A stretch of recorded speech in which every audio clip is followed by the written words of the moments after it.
Welcome to Big Blend Radio with your hosts, Lisa and Nancy, editors of BigBlendMagazine.com.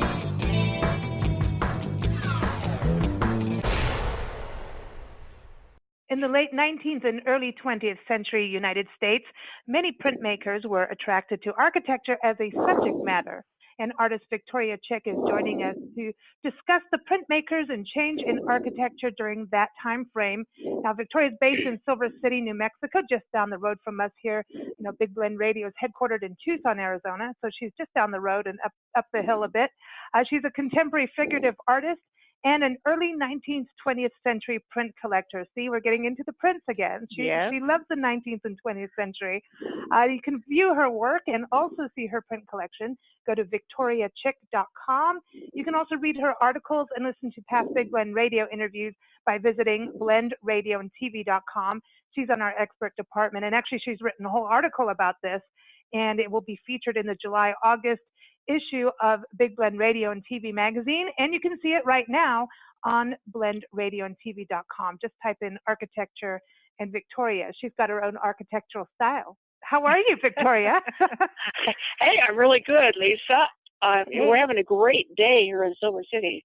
It's beautiful. The wind is blowing slightly, and the sun is shining, and it's really enjoyable. Do you think you're going to get some monsoon rain? We're thinking that in a couple days it could be happening here. Yes, we have a forecast for rain for Wednesday and for next weekend, so we are really looking forward to that.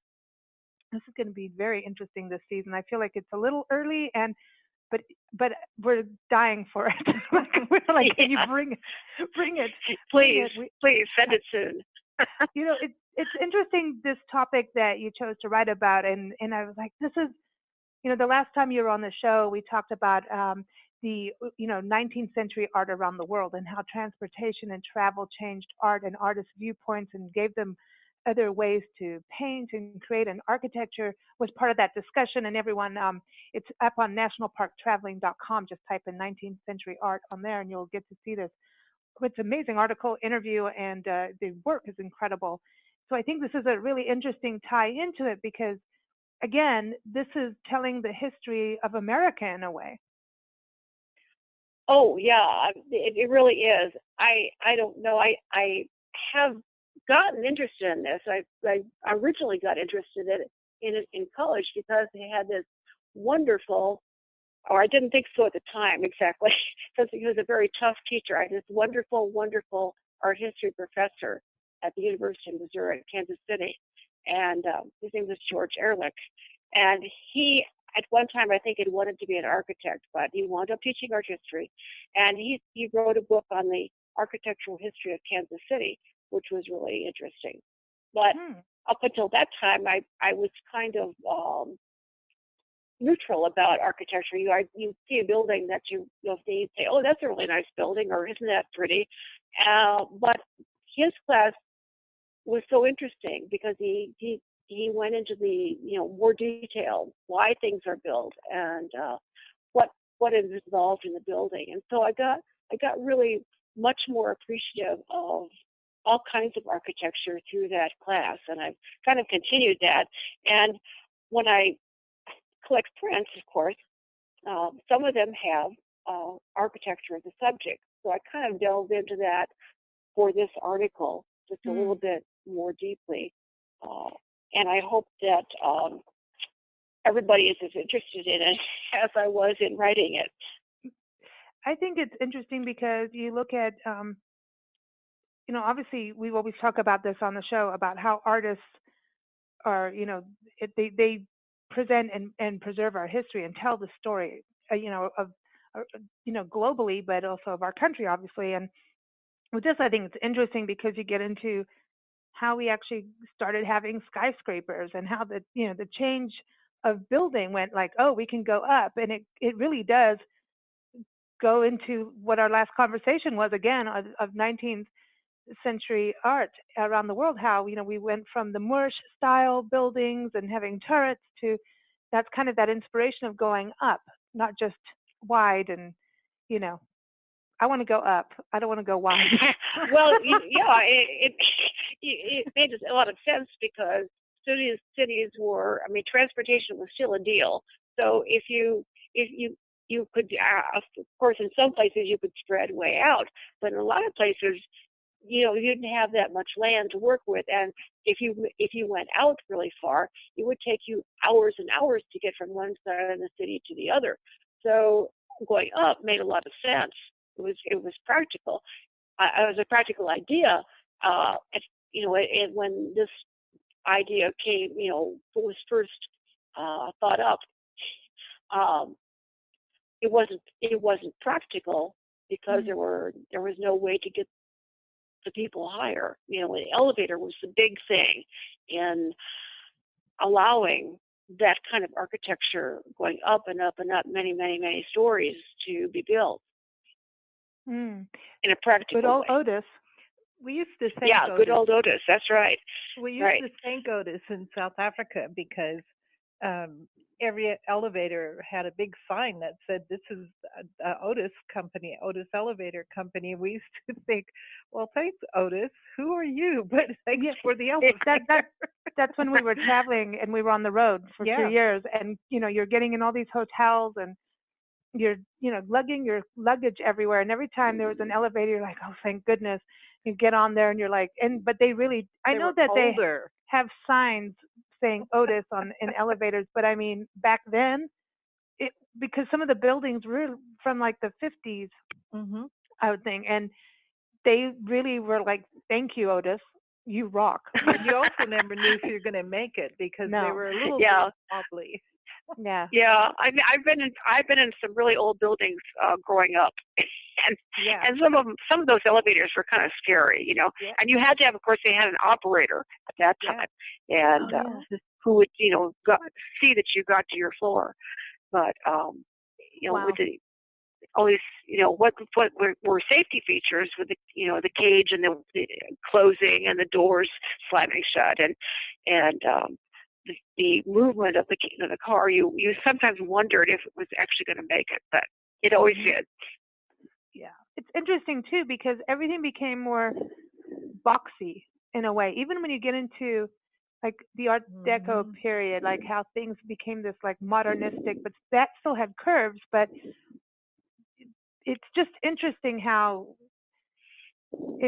some of the curves went away. Really, when it got into like the cities, right? When you think about skyscrapers and how that was happening, but it wasn't as curved. We didn't have as many curves like, in New Mexico, and you look at all the adobes, there's these curves to it. Whereas some of this architecture back then didn't have as many, they weren't, it wasn't as round. Well, that's true. Of course, like adobe didn't lend itself to very much height. You could go maybe like 3 stories would be like the max, and you see that in the pueblos. They would go that high sometimes, but that would be each floor might be only 6 or 7 feet tall. So the buildings were a little squattier, and they were rounded. I mean, you could see that they were weathered too. The adobe, I'll call them bricks, but the adobe slabs were dried in the sun. They were exposed to weathering even before they got to be used as in a part of a building. So there is that. In the cities, of course, they were building, even in Art Deco, they're building with structural steel. So they're kind of in the grid. They're going to be in a grid pattern in the steel that you don't see. So, and that steel would then be clad with some other material. We've got an Art Deco kind of courthouse here in Silver City, which is really interesting. And I never really know. I've always seen it from a distance. I wasn't sure what the material was, but I have found out since that it's clay, which is kind of neat. And it has features that are soft. The building has not a hard edge appearance. It has a softness to the very corners, and then there's clay decoration even on it. In other cities, they may have put granite on the outside. It's interesting. I remember Art Deco very seldom used brick, but Art Deco was kind of like out of the time frame I'm talking about for this article. Yeah. Because Art Deco was really more of a 30s thing. Well, I detoured. I got in the time machine, Victoria. But I mean, I like Art Deco. So yeah. I mean, my husband really likes Art Deco. I do want to touch on that, being the clay part of it, of being that building. I think is really fascinating. You never think of it as much, and kind of takes me back to Africa a little bit, of how they use some of the clay mud and but with dung as well, and other things. But it makes sense, because don't forget, Silver City has a clay festival every year. So I had to bring it up. And yeah, you work that in very nicely. That's my detour. And everyone, if you go to clayfestival.com, you can learn more about it. I just Googled it now, and it's July 16th through July 21st, 2018. And the theme is building bridges. See, architectural. That's right. Stuff going on, and friendship, and making clay and making things with it. So clayfestival.com. If you're in the Southwest, go out there. It's pretty incredible. But going back to the architecture, this is fascinating when you think back, and that idea of, okay, skyscrapers and steel reinforcements, and how the building style just really started to change. What do you think it was that, was it really the elevator on top of, that was the main key thing? Was the elevator for that was certainly key. It wasn't started by the elevator, though. It was really the big impetus was the Chicago fire. And that happened around 1871, I think. Mm-hmm.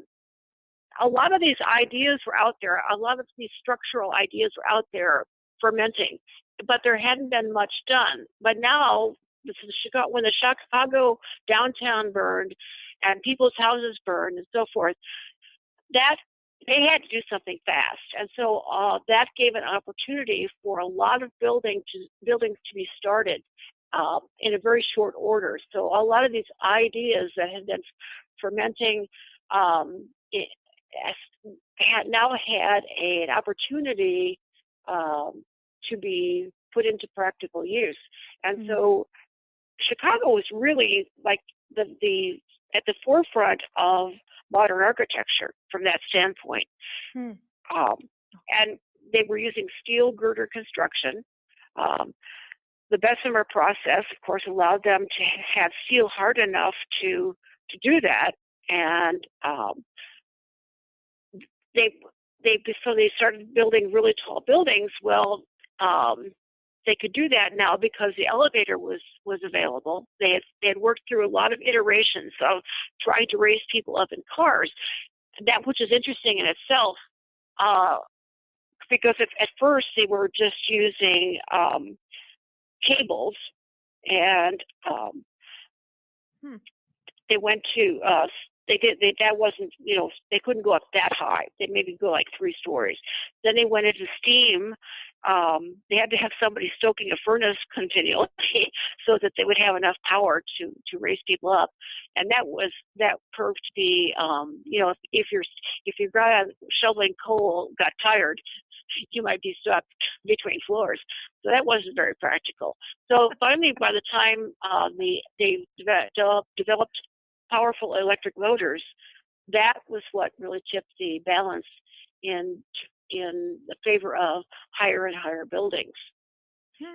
Because they were now practical. Because people do not want to walk up to the 25th story. So that worked. And the other thing was that people, the average person was used to seeing a certain kind of building, and they were used to solid buildings made of stone, with deep foundations and walls, several feet thick toward the bottom. And they were used to a lot of decoration on their buildings and, beautiful sculpture on the building, relief sculpture, or windows that were fancy, like Gothic windows, Roman arches, that kind of thing. So that was in their mind as what made a building beautiful. So what the first buildings built in the late 1800s, the buildings were structural from a steel standpoint, but you couldn't see that on the outside. On the outside, they would put a veneer kind of stonework or a veneer of brick, and they would add all these decorative features to the building, and that was beauty to the public. So they were really happy. That's interesting. I think the change, there's a shift in people's mind, because at first you're thinking perspective-wise, you're looking across the land, and so you're building a city that goes out. Now, to shift your mind to, we're going to build up instead. I mean, I get it's probably the emphasis would be the economy more than anything else. Cheaper to build and not take all the land and go up rather than out. But just even with people's idea of what art is and what to paint would have to shift from looking out at the land and there's a cow in the pasture, or these are little buildings over there, and nature, to looking up and the perspective of looking up at a really tall building and painting that has to be a big switch in your mind. Yeah, there's a shift, and I'm going to bring up Frank Lloyd Wright, who is not one of the architects that I really discussed, because it's a little bit later in his designs. Because he was from the Midwest, and he liked that kind of prairie-style architecture, he called it, where the buildings tended to be more horizontal than vertical. Mm-hmm. And they kind of blended with land. Obviously, the skyscrapers didn't do that, but they had an appeal anyway, I think, because people were. It was a time when there was a lot of growth and a lot of new immigrants and so forth, and they were coming to America because they were seeing it as the land of opportunity, and this upward design of the tall buildings, I think, was a symbol in a lot of ways of the opportunity that they expected. And I really think the architectural, just like we talk about painting or sculpture, sometimes when it changes, the artists are picking up the tone of the time. Before the average person does. And I think that's true of what architects do too. They sense something in the and I'll say in the air, which sounds pretty nebulous, but now they've got the materials and the chance to make the change, and so that's what they do. And maybe a lot of people say, well, I don't like that, but I think it doesn't take as long with architecture sometimes as it does with painting for people to get with the change. Mm-hmm. Right. I think artists pick up on there's movement, there's a new subject matter. Frank Lloyd Wright, one of my favorite quotes comes from him, and it is, "The mother art is architecture.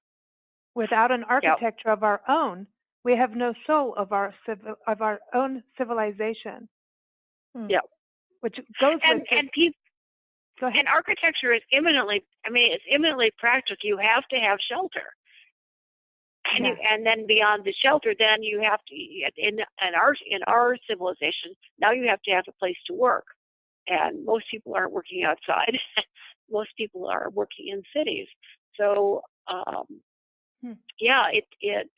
it really represents a lot more than just a building. It's not just a building. It's a place to earn your living. It's a place to impress people sometimes. Mm-hmm. A place to show that how solvent your business is.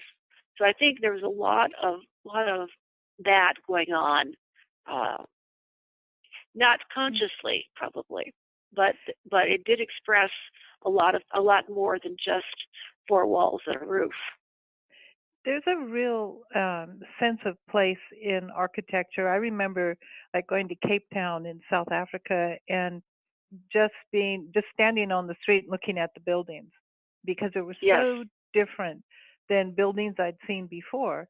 And the whole place just had this feeling that was different than anywhere else. So I think architecture it's kind of a group statement of this is who we are as a people, this is what we can build, and this is how we live.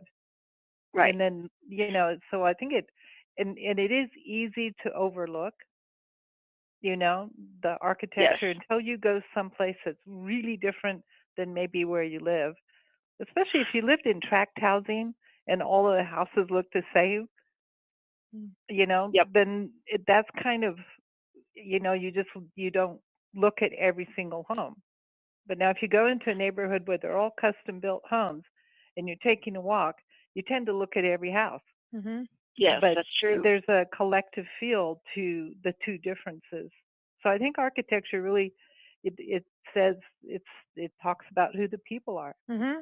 And then there's the architect. Well, I would want to paint the inside of homes.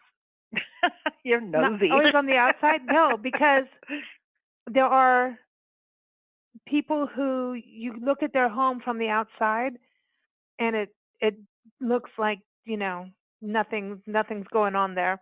And it's like almost a ghost house. And you walk in and opulence is the key word. I mean, they don't let people know what they have on the outside, but when you walk in, you're like, oh my God, how did, it's like, there's people that walk around that look, that they don't have a house, and you find out that they're multimillionaires. You know what I mean? Yeah. So that's what I'm talking about. So I would want to do the artwork of the architecture inside, because you get into some of these houses from the outside, you have no idea. You walk in and it's like paradise, So I'd like to do it from the inside out. Just saying. Well, I didn't talk about this in the article, but we're talking about areas. Like you go to a certain area, they're going to tend to use a certain building material, like brick, because they're able to make that in their area, the fire brick. Or you go to another place like Santa Fe, and they're using adobe, and those are dry in the sun. And you go somewhere else, and there's a lot of timber, and they've got a lot of wood structure houses. But if you go a little bit later, as far as even in both high-end residential and in commercial building, later on we had what was called the international style, and that was when we got all it's still structural steel grid. But instead of a solid material on the outside, they used a lot of glass, because now they had the capacity to manufacture plate glass that was extremely strong and could withstand a lot of wind, it could withstand other stuff. So there were a lot of homes that started being built, in the 40s and 50s, that it started really in Germany with the Bauhaus group, and then during World War II, a lot of those architects came to the United States. So there was a lot of influence in architectural schools from these German architects that influenced American architects, and there was a lot of building that was started that way. And that's the glass-clad buildings are still being constructed.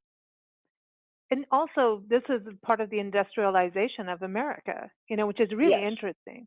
You think about Carnegie, what he started. I know that now it's like that's all gone, but I think he had a hand in this. Like when you're talking about actually having the materials to do what's being envisioned, it's like who inspired what with that? You couldn't do it without steel, for sure. Exactly. That's what I was thinking. The steel, the glass.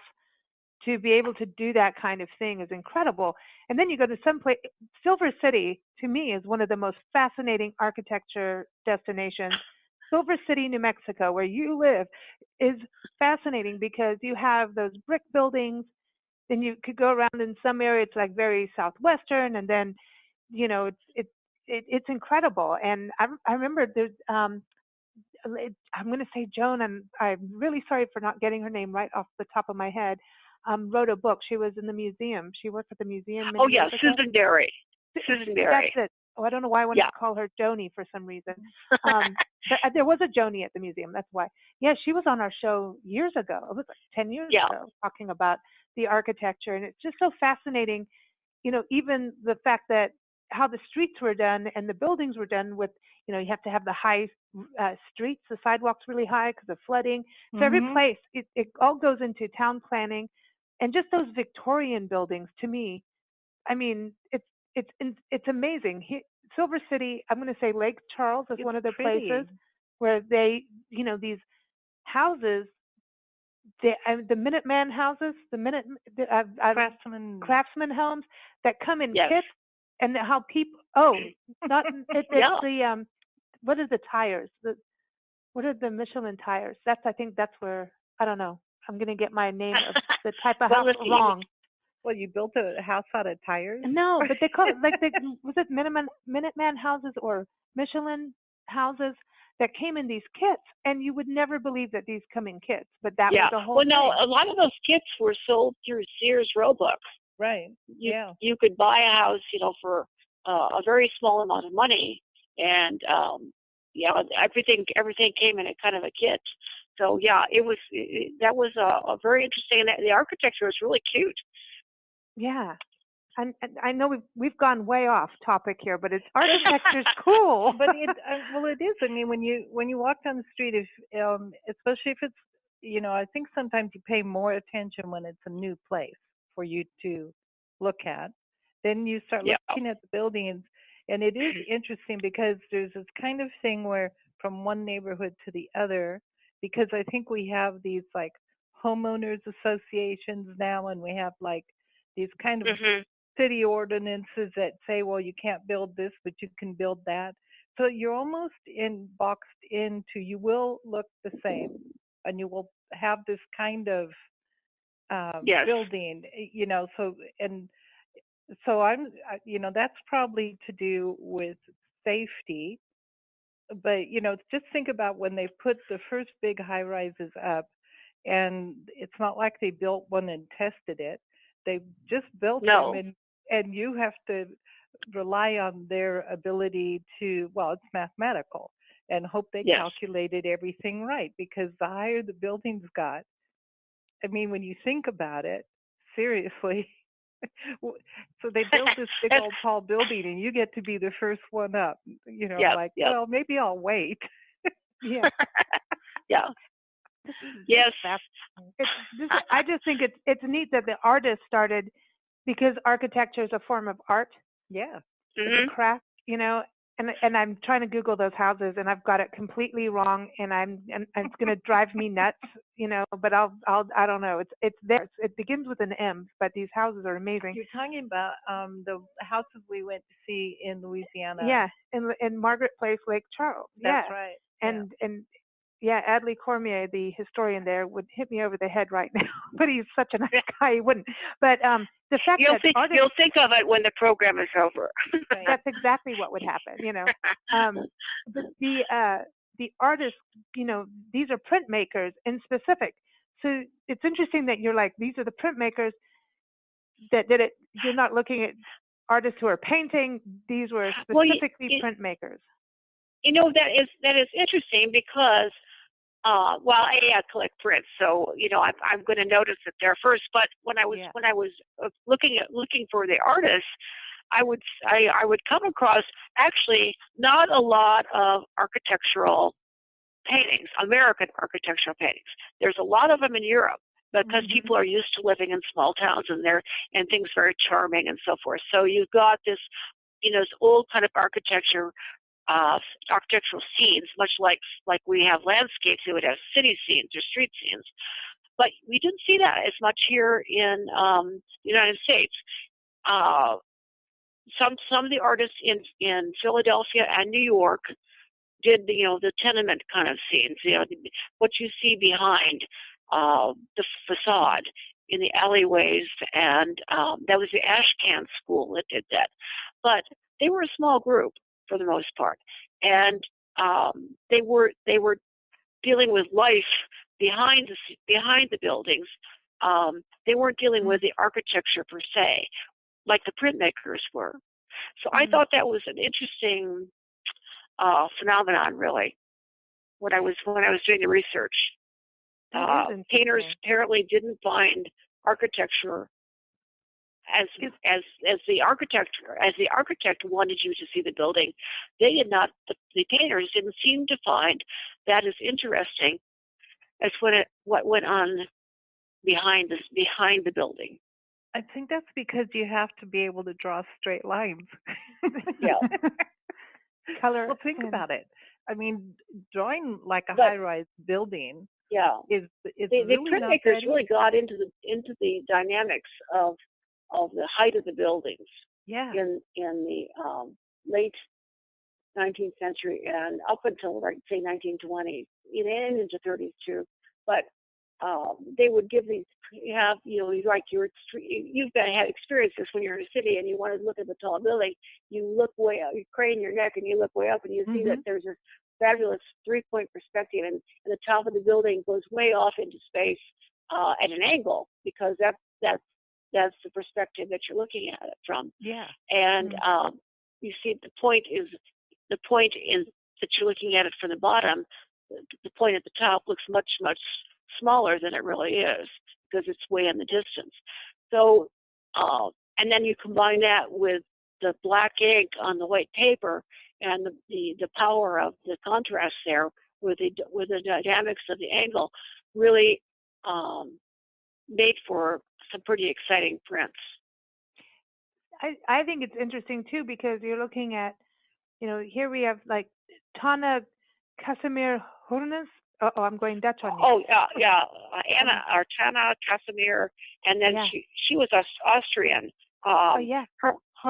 Hernes, I think.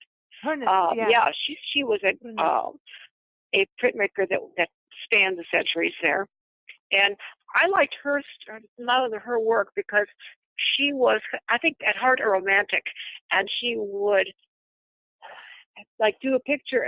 She did a bunch of stuff in New York. She did one of the cathedrals in New York, and it was an old style Gothic kind of building, and totally surrounded by the skyscrapers of the time.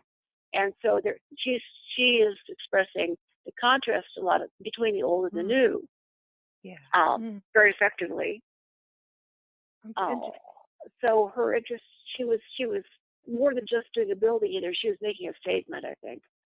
I like and that. Her work was really interesting too, because all in the early years of printmaking, as far as etching goes, if you wanted an etching with color in it, they would do the etching in black and white, and then they would go back into it and tint it in with watercolors.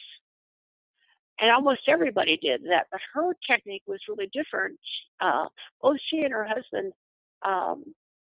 actually used colored ink so that when they pulled a print, it was already in color. So that was a unique to them at the time. Actually, when you talk about color, you look at some of the skyscraper kind of things, color just kind of really goes away unless somebody has a window box of plants or flowers or something, as opposed to older buildings that are not, you know what I mean? The whole persona, it kind of changed from this is charming to this is very kind of strict, and we're not going to have a lot of color. Like nobody that I know of has done like a bright red skyscraper, but it'd be pretty funny. Yeah, I think those buildings. I mean, sometimes people used to say that they compare them to the cliffs, and when you look, I look at cliffs around here, either early in the morning or late in the afternoon. They do change color, and I think probably there was some of that going on that made the buildings, as far as color goes, really quite beautiful at certain times of the day. I want to detour because I'm good at it. Because Tana was from Austria. I've been meaning to tell you this, and I just looked it up. Because she's from Austria. Remember when you were talking with us? It was probably a few years back on Celtic art, the history of Celtic art, and you were talking about how in the churches and cathedrals they had like how they learned illumination, like how manuscripts were illuminated with color and like yeah. Okay, so one of the travel writers that was on our show, she is in Austria right now, and she's there, and she just posted a hand-painted manuscript from the Gottwig Abbey. And I'm just looking at this, and it looks very similar to what you were talking about on the Celtic side. Not as illuminated as much, but it had that color. And I was just like, this is just cool. I'm just detouring because it's Austrian, and you were talking about this Austrian artist. And she's, this is from way back when. And I'm just, it's just, again, how art goes through the ages, how in all forms, whether it's printmaking on paper again as a manuscript, how they decorated this. I'm gonna send you the photo because it's amazing. Okay, yeah, I'd like to see that. Yeah, because it's interesting again. Like to me, a lot of times I always think about painting, and I know you paint, but you collect prints and you do printmaking as well. I think there's so much art that gets kind of not passed by, but we don't always think about art that is on paper, other than watercolors, maybe, that kind of thing. Right. So, yeah. So that's my tie-in to save myself from going on a detour. But I think the art, when you're going to talk about like architecture, architecture, the texture of putting art together, or like however you want to explain it, it's still somebody had to create the idea of a particular kind of building, not just how it was going to look, but how it was actually going to stand. Like, and is it possible to build it? And what kind of materials do you need? How long is it going to take? And then I'm sure there must have been some interesting arguments between the builder and the architect as far as it has to look like this. And the person building it goes, nope, can't do it. Interesting. Yeah, especially at the beginning. Yeah, we forget, the average person forgets about the engineering involved. Yeah, and the discussions that probably took place. You're right. I enjoy seeing these photographs of skyscrapers being constructed in New York, and I wonder about how the photographer felt that took the pictures, because you've got these people walking around on girders with no safety equipment, it looks like, and then they're bringing concrete up. Once they get the girders all bolted together, they're bringing concrete up in these, what is a minuscule amount, really. I mean, it's probably not really. It's probably at least like a couple of yards at a time, but it looks, compared to the size of the building, you think they're never going to finish this, because if I can understand do this millions and millions of times to use cranes to get the concrete up so that they can pour it. So it's actually amazing. I admire I admire the concept. I admire the architect's attention to detail, and whoever the project engineer has a tremendous responsibility. And now every bolt you put in counts.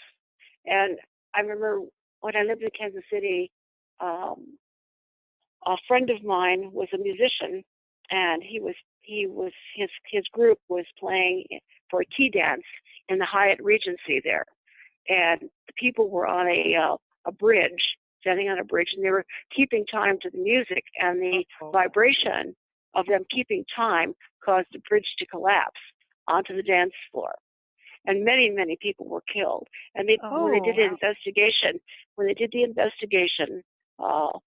they discovered that the bolts were substandard.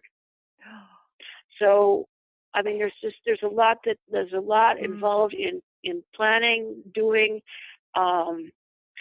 procuring, all these Wow. things that go into a building that we walk in and out of these buildings and we take them for granted. There was, Or you look at the ornate parts of it. when we lived in Sylmar, and they built what they called the first earthquake-proof bridge. And the first thing that fell down during the first earthquake there that we went through was the bridge. Yeah. And, everybody was thinking, oh, if there's an earthquake, go drive your car, get in it, and go be under the bridge. And I'm so glad I didn't do that because it was the very first thing. And the idea was that the bridge would not be so static, that it would move with the earthquake and therefore not fall. But apparently that didn't work. So, I mean, it is. Well, it was an idea. Yeah, it was an idea that somebody thought of, and the responsibility. And it was an idea that works. I mean, Japanese buildings are built, the really old ones are built to move in earthquakes. So, I mean, it's an idea that works in some cases, maybe with just some materials, but, whoever designed that bridge, had a reason to think it would work. And, I feel sorry for people that come out on the bad end of that. But this is very depressing. I shouldn't call it a bridge. I should call it a freeway overpass. Overpass. Well, it's still a bridge. I don't like them. I have a weird thing about it. I'm not good at that stuff. But the one thing too about these tall skyscraper buildings, like New York City, those older buildings, if you have to bring like a piano in or a big piece of furniture, you have to get a crane to bring it up through your windows because it doesn't fit in Otis's, Otis rock. No. With his elevator. Otis didn't plan on that.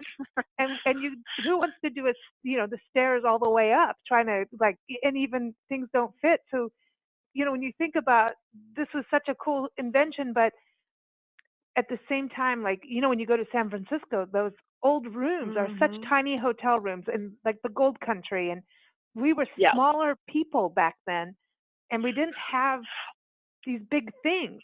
And so that's the other part of this to me. It's like we went up. And when I say we didn't go wide, we didn't. And now people are living in these historic buildings and renovating and changing it. But if you have to have things taken up through the windows. It's crazy. Yeah. Even the doors are narrow and shorter. Yeah. That's why they have to do windows. I mean, just think of it sounds like a Laurel and Hardy film where they were trying to move a piano. Oh, yes. Yes, I remember that. Yeah. But that's, that's how we've changed our architecture. Right. Now we've got ways it's like we some little thing like ramps or making things handicap accessible. We never used to think about that. You would have long flights of stairways going up to some place, and if somebody was handicapped, you would, or in a wheelchair, you would carry them up in the wheelchair. You would get extra people to see that they got where they needed to go. So it's nice that we have changed some of these restrictions, impediments, ways of making it easier for people, and making doorways wider and openings more practical. It's true. I mean, we've changed a lot on that, and it's good. And sometimes you can't do it to some of the historic buildings, like the building you can't do it, because of the materials or, that's always a fragile balance, and it all depends on where you are. But the more people can get around and get in and out, the better for everybody, for sure. Right. So I'm going to bring us back on topic. I'm going to try, since I'm the worst at it. Martin Lewis, because you were talking about, the contrast with the white paper, the black ink. You were talking about he's really the one with that. That's his deal. Right. Yeah, and I thought the most interesting thing about him really was the fact that he taught Edward Hopper to do etching, And because I have seen Edward Hopper's etchings, and then I look at them, and I look at Martin Lewis's etchings, and I can really see how they viewed city stuff in a very similar way. And night. There are angles of interest. They're looking down, or they're looking at a corner. Really, really interesting. You said that he liked, at night, and then also doing more of the suburbia style of architecture. Yeah, I don't think he did a lot with it. I mean, I didn't come across a lot. I know that he moved to Connecticut, and because suburbia was at that time kind of new. You lived in town, but you had a lot, which might be, if 40 feet wide, and you would build up. You probably had a 3-story house on that 40-foot wide lot.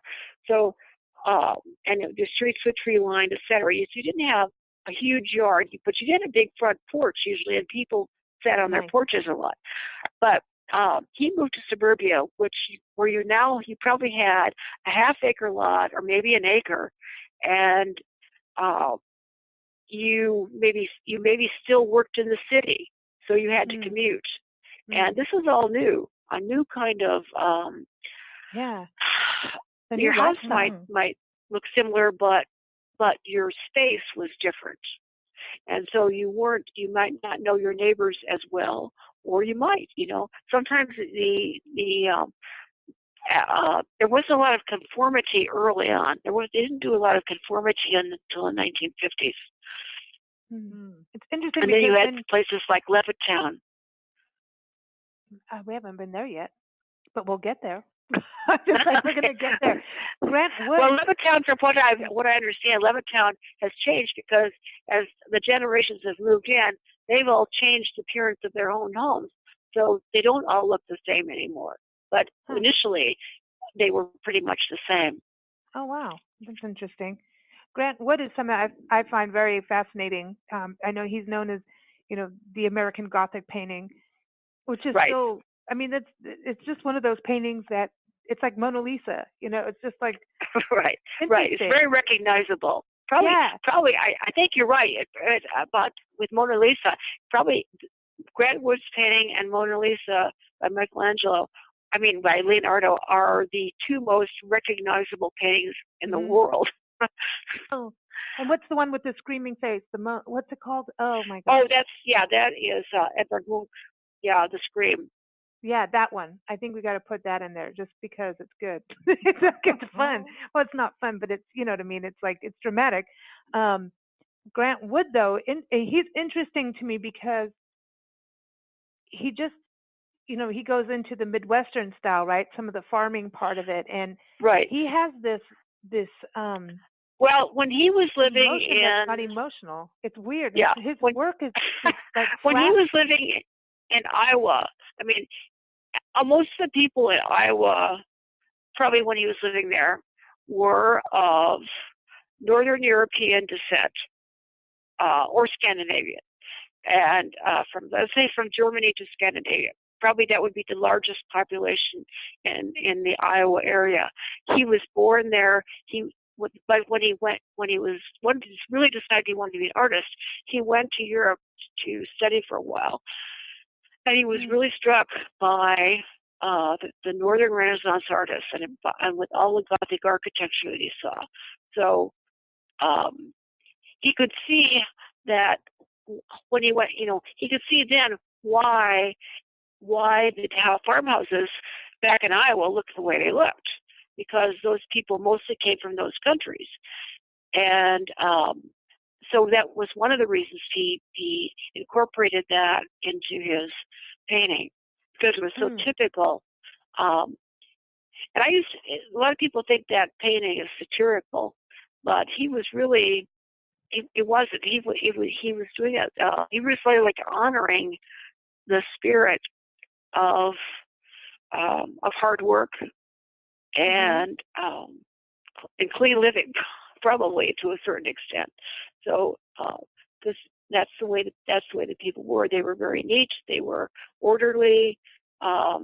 they worked hard, and they were serious, and that comes really across in that painting. But he did some really neat prints also that have Gothic churches in them in the communities that he lived in, buildings in the communities he lived in, and there's one he did that I really like is a Gothic farmhouse with the corn crop growing up right next to it. And when you look at the print, you can see how the corn. I mean, it's like the perfect corn crop. Everything, all the stalks are super straight. All the leaves are in order. And on the bottom row of leaves, the one leaf goes to the right. The corn stalk next to it, that leaf goes to the left, and they form a Gothic arch, each at the edge of the row, every row. So he had a theme going there, I think. He put architecture into it, and I think with his work, whether it's painting or prints, to me, he's flat but round, and I think that's, we talk about that. We've talked about that even with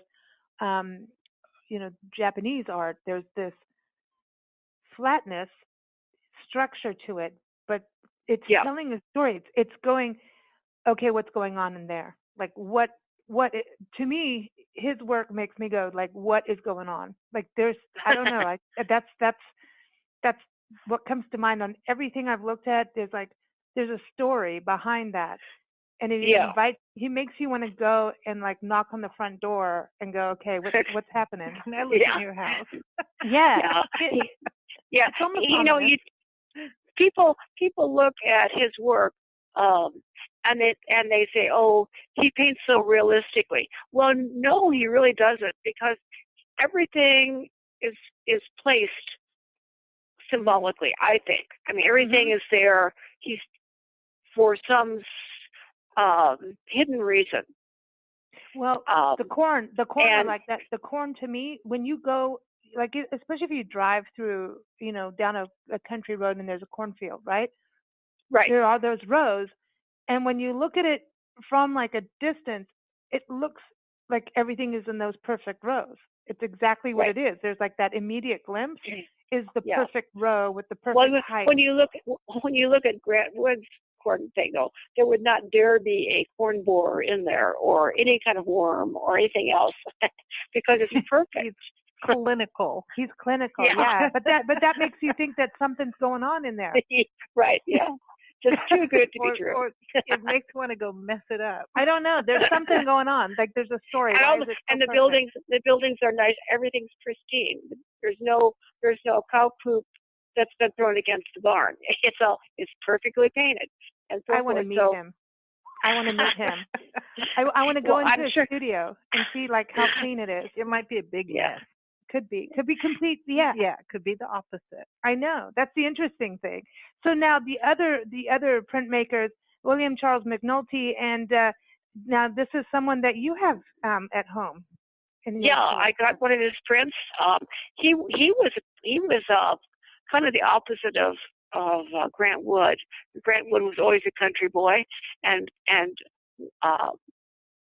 William Charles McNulty was born in Utah, but he left for New York when he was probably around 20, and he studied the Art Students League, and he became a commercial commercial illustrator. He did a lot of cartoons, but he wound up going back to the Art Students League, and he was there probably the rest of his life because he studied under Joseph Pennell, who was like the big printmaker of the day, and then he got very competent, and so he wound up being a teacher there at the Art Students League as well. Oh wow! And the print I've got, he did all these scenes of New York. I mean, I don't know if he ever left New York again, but his artwork reflects life in New York, and sometimes it is the back streets, the workers. But a lot of times he was interested in the architecture too. So it kind of depended. When he first went back and was living in New York, and being a teacher, he was doing printmaking more like you would do a drawing in a sort of realistic manner. And then as time went on and the style started to change into the Art Deco, his work became more like Art Deco, more rounded, more streamlined, less detailed. And his cartoons rock. I like his cartoons. Yeah, I didn't see any of his cartoons, so I'm not sure what they were like.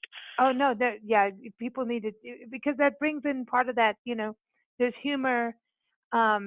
It's interesting. He's interesting, and I think he worked with other people and did books and all kinds of stuff. He's like a subject on his own. He's cool. And cartooning forces an artist to really simplify and still get a message across or an emotion across. So I think there's a skill in that we sometimes don't realize. It's the art version of Twitter. Yeah. Just saying. Okay, I'm not sure about that. Well, no, and then but then you did get into Taos, New Mexico. You got Howard Cook, and he went from what? He went from New York City to Taos. He bounced back and forth. But he wound up being in New Mexico. He eventually passed away in New Mexico. He had Parkinson's disease, I believe, and but between New York and Taos, he did a lot of printmaking. He was and it's interesting. I don't know. There's a book called Death Comes to the Archbishop, which was a novel by Willa Cather, and he was the illustrator for that book, and that book is what originally brought him to New Mexico. So to look at the architecture, look at the surroundings, wow, so he could get the feel for the area before doing his illustration. So that's kind of cool. And he married another New Mexico artist, and they lived here. They lived here most of their lives. But wow. I really like Howard Cook's work. He is cool, and I think it's interesting how everybody migrates. I wish I could afford one of his prints. Well, we'll just, we'll call up the dealer. Say, dude. Let me know. Let me know when you find a discount print. Yeah. Now, you mentioned Ellison Hoover, and Ellison didn't have, that not much. You said not much out there for us to find out, and that's the thing. With a lot of these people, it's actually hard to find information about them. I couldn't find anything on him except, his birth date, basically, and where he lived, and where he was born. But his work is fantastic. If you look it up, you do like a Google image search and look for his name, you can see some fabulous work that he has done.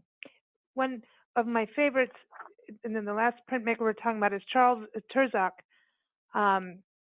the son of Czechoslovakian immigrants. Right. His work, and he was the full color. He was into color, and he was different too because he was working mostly in woodcut. So with the other people were working mostly in lithographs or in etching. But his woodcut work is really, really great. I like it. A lot of these people started out as commercial artists. So I think that their training, their draftsmanship training, and their attention to line and detail and so forth was highly developed. But his parents didn't want him to be an artist. They did almost everything they could think of to discourage his art ability. But he persevered to what he wanted to do, and so he put himself through the Art Institute, and then he earned enough money to finally travel to Europe and study all the work in the museums, and he did a lot of drawing and stuff while he was over there. Anyway, he came back to Chicago, and he's focused on Chicago architecture, and so I mean his prints are also really worth looking at. I love his work. I think his design is amazing. And it's kind of Escher-like. It's almost like Michael Escher in a just two different artists, but there's this design and flow and just how they use the positive negative space, black and white. That's Right. Yes. really striking. And it makes an Yeah. impact. Like as soon as you see it, you're like, dude, I want to look at everything now. It's really I find it. He's got this black and white, but then also the color, and I love it. I think it's just really fascinating. Yeah, he was one of the high spots of my research for me because I had been unfamiliar with him before I did the research. So when I came across his prints, I thought they were really, really exciting. Uh-oh. Yeah. Yeah. Yeah. I know. There she goes. I know. Off for the collection. Well, Victoria, great conversation. I know we had a few detours there, but I'm going to send you a photograph of the manuscript in the Abbey of Austria. Okay, I want to see it. I know, it's really neat. And no, it just, but I would never have made the connection so much, and that's the thing. These conversations of the years, like it just, you start to look at this big roadmap of art and how it has told the story of civilization. It really has. I mean, if you think about, we've talked about petroglyphs. We were talking about architecture. I would say, well, we started with caves, because we were talking about petroglyphs and rocks, and how we've this story of it. I think you should, publish a book now. I'm just saying. I know. Like, why not? Because you've done this research is amazing. I think you should do it. I think you should write a book. I think you should put it together. Yeah. I just have so much fun doing these little vignettes. I don't know if I. But you're also make her work. I know, but I like learning about all these artists I had no idea about, or I kind of knew something, but it's like, oh, now you get to learn about something. It's you have that catalyst. That's the cool thing about media, I suppose, that we all get to share and do. Hey, I will mention something though, Lisa. When you talk about the print you're going to send me. Yes. When we're talking about the Celtic art, the church had kind of forgotten about Ireland because it was so far away. So some of the very early missionaries went to Ireland, and those people became the people who did the manuscripts. Well, a couple hundred years passed, and they're starting to send missionaries to Europe, not knowing, forgetting all about what's over there. That these people need to benefit by their missionary work. So a lot of those people those missionaries from Ireland wound up in the Germanic area. So maybe what you're seeing in that one that you're going to send me is kind of a remnant of that missionary work. It could be. I'm looking forward to seeing it. It's full color. There's little birds. There's people praying. There's flowers. Design, like in some of the flowers look like they have compass points. I mean, it's really quite amazing. And if sometimes we just take things like you were talking about. We take buildings for granted. The architecture and the engineering that went behind it. But when sometimes you see things like, oh, it's someone's made all this art on this page, this manuscript that's ancient, and for us we'll go, oh, it's someone colored in doodle art, but I mean, it's pretty art. I'm not saying it's a doodle, but that would be our typical. If you don't know, you'd go, oh, that's really nice. Someone just made a nice little color thing, but not knowing this history behind it and how they had to get the color and how to make it. How do you do it on this manuscript like this? How do you make it happen? Right. So it's interesting because at face value, you just look at this picture that someone posted on Instagram and go, oh, that's pretty, and move on, not thinking anything. Right. And I went, oh my gosh, I've got to show this to Victoria. Look, it's what she talked about. And I wouldn't. And Victoria will love to have it. I'm gonna send it to you right now. Okay. Send it to you right now. I'll go to my computer and wait. Okay. With bated breath. Everybody, again, go to Victoria's website, victoriachick.com. And go look at her print collection. And if you're nice and you want one, you have to be really nice and send her a really nice email. Call her. But again, victoriachick.com, and her article will be featured on the artist, portraying this architecture, the printmakers, will be in the July and August issue of Big Blend Radio and TV magazine. But you can see it right now if you go to blendradioandtv.com and just type in Victoria and architecture, or go see her in our expert department, and you'll see all her articles there as well. But we always love to end with some music. Are you ready? I'm ready.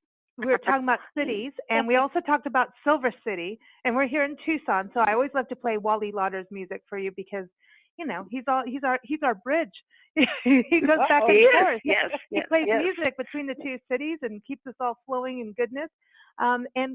This is called Heart of the City. And everyone, you can go to wallylawder.com. I know he's performing in Silver City real soon. And don't forget, everyone, you can keep up with Big Blend Radio. Just go to bigblendradio.com. We air Monday through Thursday and Fridays and Sundays. And all of that is up there, the schedule. You can listen as shows go live or anytime on demand. All the links are there. Thank you so much for joining us, Victoria. It was fun, as it always is. Always. Always detoured. Take care.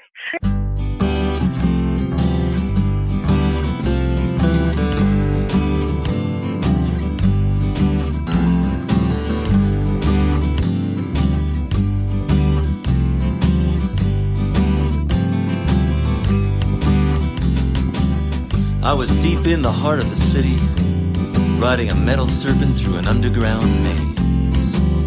Careful not to make eye contact, but watching people just the same, as we slithered and bumped to the next stop along the way.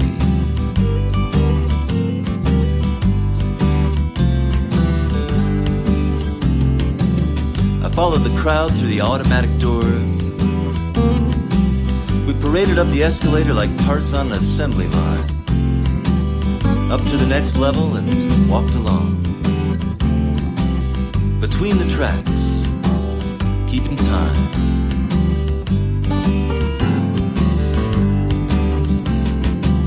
There's a crowd of people waiting for the next train, but they were in no hurry. Some were even swaying.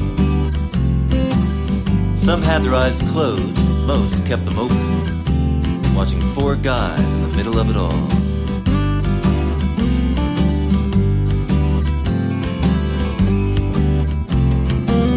These guys had some moves, and I watched them going. Feet were shuffling, fingers snapping, arms were flowing. And as I got closer,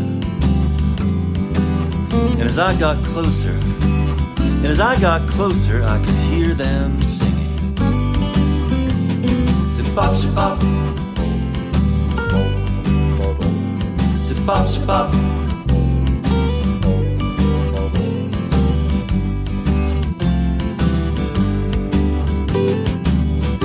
It was like a big heart was beating down there,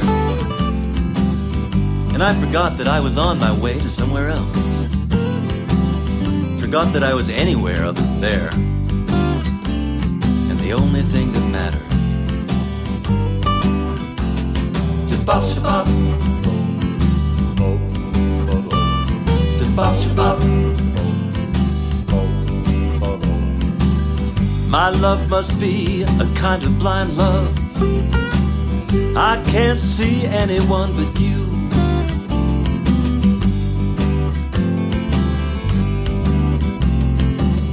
And they were singing about the stars and the moon and gardens and love in a tunnel underground.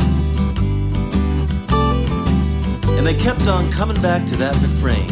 They kept on coming round. Da-bop-sha-bop, da-bop-sha-bop, da-bop-sha-bop, da-bop-sha-bop.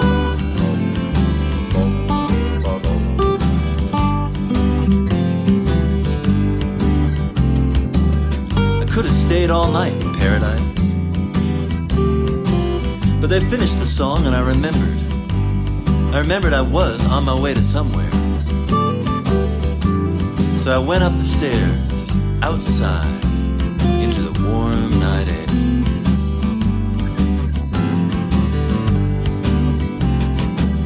Onto the streets of the city, beautiful city swimming with people. And I made my way under the nighttime sky. Are the stars out tonight? I don't know if it's cloudy or bright, 'cause I only have eyes for you. I only have eyes for you. Da-bop-da-bop, da-bop-da-bop.